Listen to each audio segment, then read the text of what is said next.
we are following very carefully the events developing in Venezuela, and we strongly oppose the actions taken by the right-wing opposition. And when I say we, I'm speaking on behalf of many Canadians, many Venezuelan Canadians, as in myself.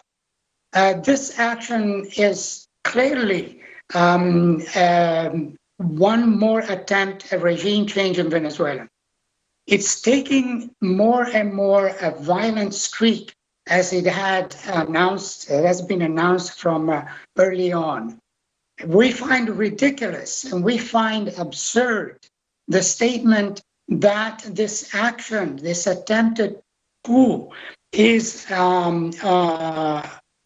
within the constitution of Venezuela, and it is not violent. This is absurd, and we totally reject and protest this action from Juan Guaido and the right-wing opposition. And what has been the reactions from groups that are supportive of the leftist governments and also in the region against this attempted coup? Have they said anything? Have they tried to organize a meeting in Caracas or maybe in the different embassies around the world to state to the world that this is happening? Well, certainly here, I'm based in Vancouver, Canada, and certainly we are organizing here. In fact, there will be some actions and some responses and declarations that are in the workings right now. The message is clear. The message is that we are with the people of Venezuela. We are with the people who are standing right now by Miraflores. We are standing with the government of Nicolás Maduro. We are in total support of the declarations of Diosdado Cabello, and we will announce our stand promptly in the following hours. This reports from the US and from some European countries as well that they are supporting what's going on today in Venezuela, that they want the military to turn their backs on Maduro. Well, this is quite interesting because the reaction from Mike Pence on Twitter, anyway, has been so quick that there's no doubt that the U.S. government is behind all these attempts. I mean, this is a sort of repeating the same story and the same attempt at regime change. So the U.S. government is clearly continuing its attack against Venezuela.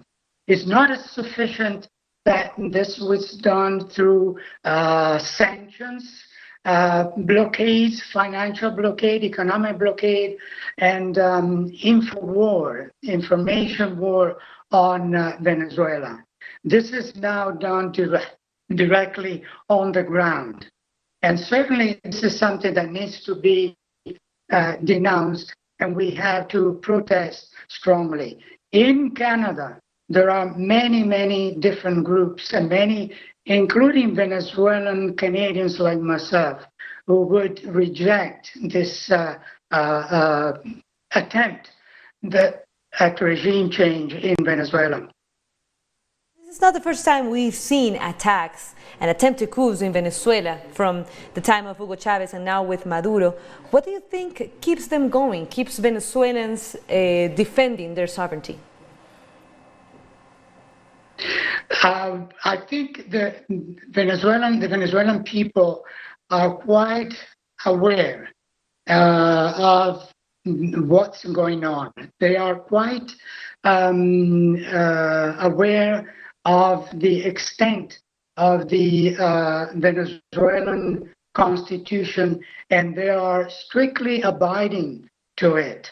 I think there's a sense of legitimate concern about maintaining the peace in Venezuela. Venezuelans have been during the last 20 years or so, have been quite aware, have been quite alert at all attempts. As you mentioned, as you referred before, I think in the attempt coup against Chavez in 2002, that has really set a landmark of the intrusion, the intervention, a possible intervention from the U.S. government, and this includes Canada as well, as we are all aware. So I think that the Venezuelan people are becoming very, very strong in defending the legitimate government, in defending the legitimate peace, and that's the call we keep hearing from the Maduro government. We want peace, we want peace.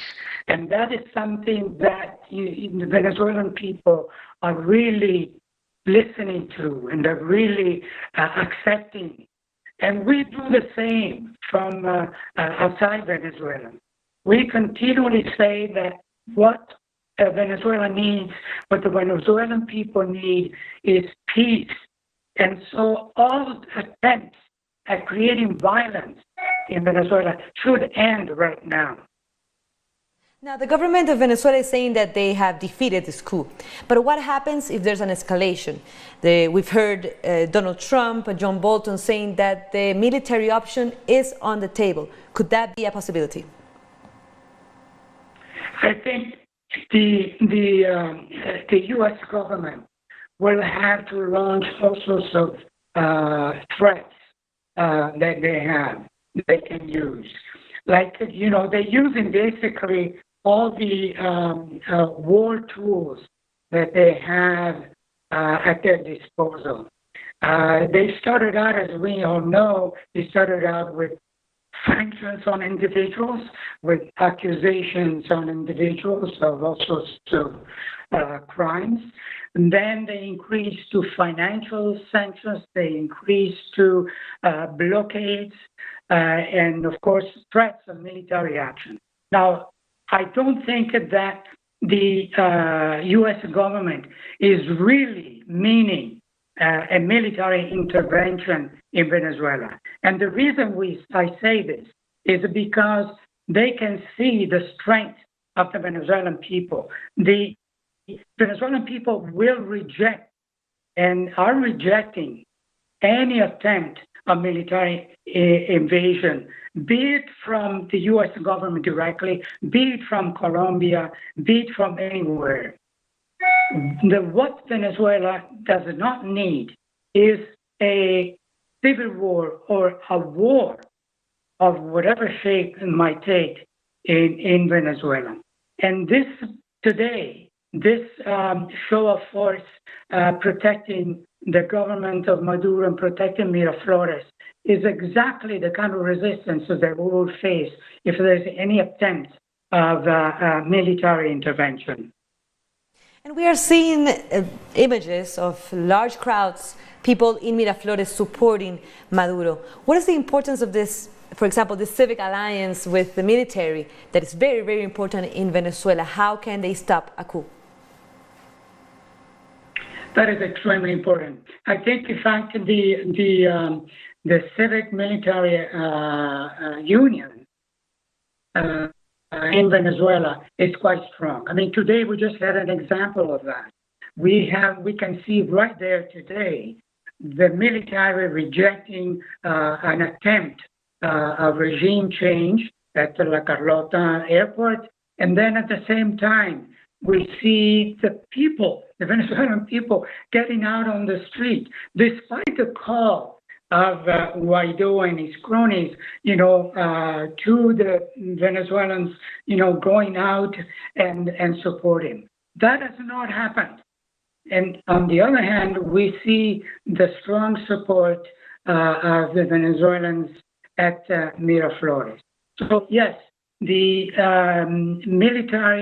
the Civic-military union in Venezuela is quite strong. And this is one more element that I think the U.S. government is monitoring, I'm sure, right this minute, to see what the possibilities are of a military intervention. And that will not be possible. It will not be possible with the kind of strength that the Venezuelan people, together with the Venezuelan military, are showing today and have been showing for the last 20 years. Thank you very much, Nino, for your time and for your very important thoughts on what's happening today in Venezuela.